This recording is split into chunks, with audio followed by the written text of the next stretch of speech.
Welcome. Thank you so much for making the time. First, could you tell me about yourself and what do you do and let everybody know who you are? Sure. So I am Joseph Patterson, born in 1971 in Kingston, Jamaica, particularly downtown Kingston, a place called Blake Road.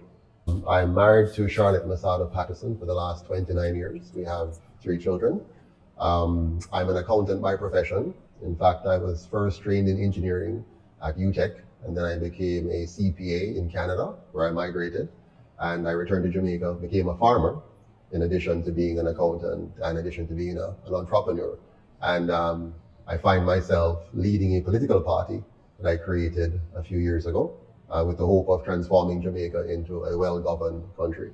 Please explain what a non-partisan constitutional republic is and why you believe this would benefit Jamaicans. Sure. So a non-partisan constitutional republic it's best to understand it by looking at the words, non-partisan.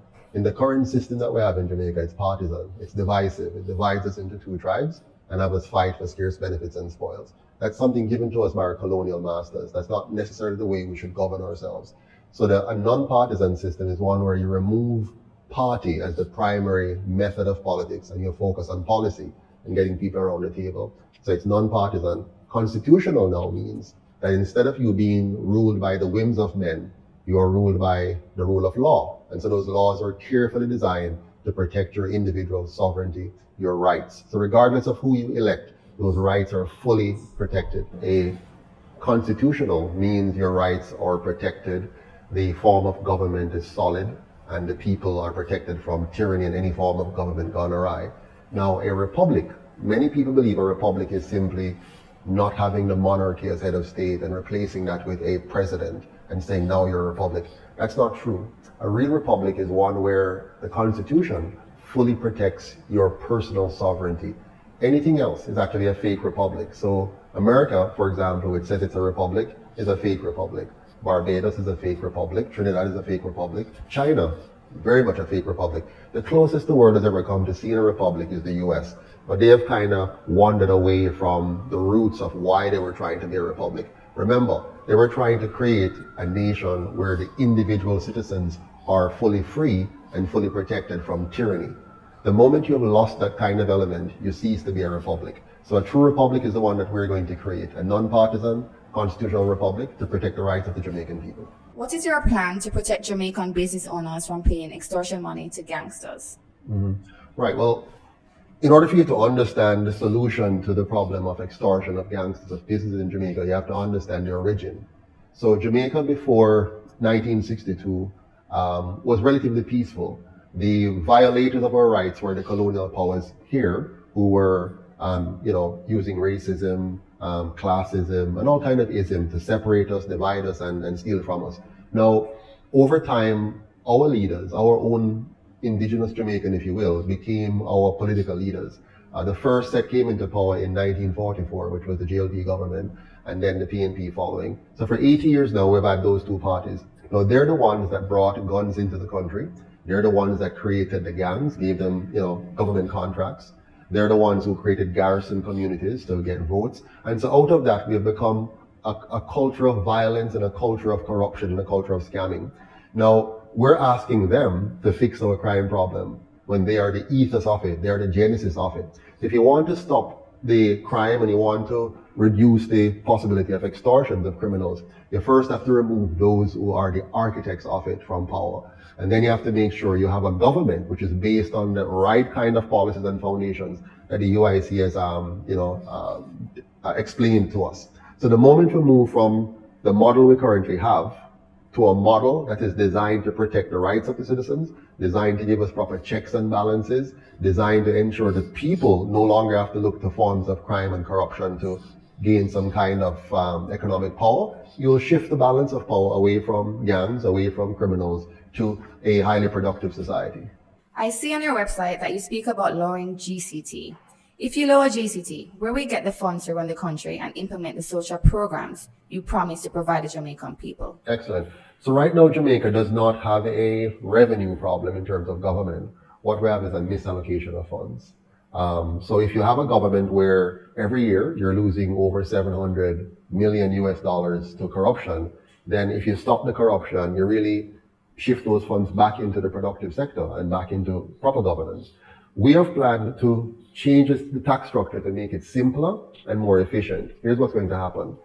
A UIC government is going to give us only two taxes. One is income tax, and the other one is GCT, or the sales tax. Why is this?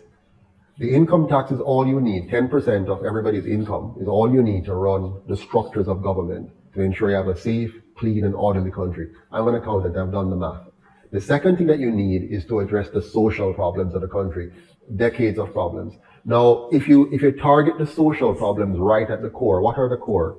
Proper nutrition for our children, proper education, proper healthcare, and decent housing. So we're going to dedicate the GCT, cut it from 15 to 10%, and dedicate that to poverty alleviation. Now, here's one of the crux of the matter of poverty alleviation. Let's remember what happened in 1838 when they freed the slaves. They freed them, but they didn't give them back the land that was stolen from their ancestors. So we're going to return the land to the people, making sure that every Jamaican becomes a property owner, every family becomes a property owner. Something that should have been done from 1838, or when our leaders took over in 1944, they should have done it. Or when we became independent in 1962, they should have done it.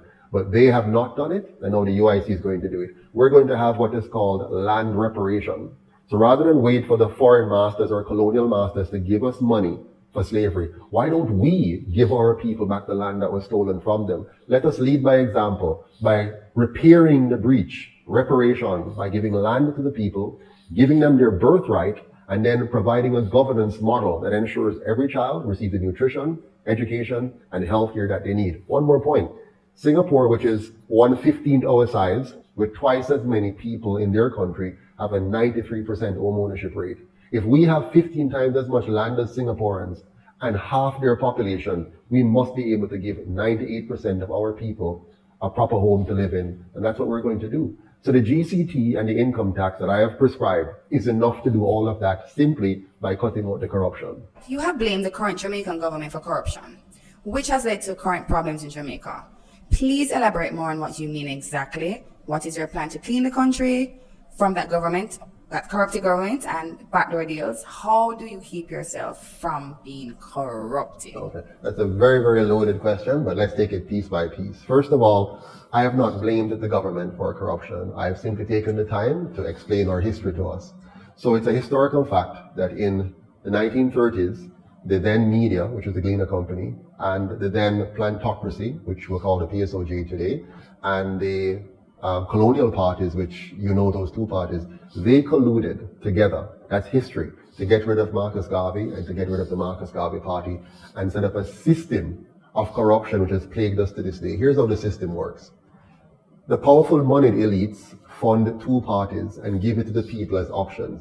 The people who are largely unaware and uneducated think that they have real political options. They vote for these two parties, not realizing no matter which one they vote for, they're still voting for the PSOJ oligarchs. So those oligarchs have been able to get very, very filthy rich at the expense of the people. I'll give you an example. During COVID, when we were all suffering, we were all struggling, all the banks made billions of dollars.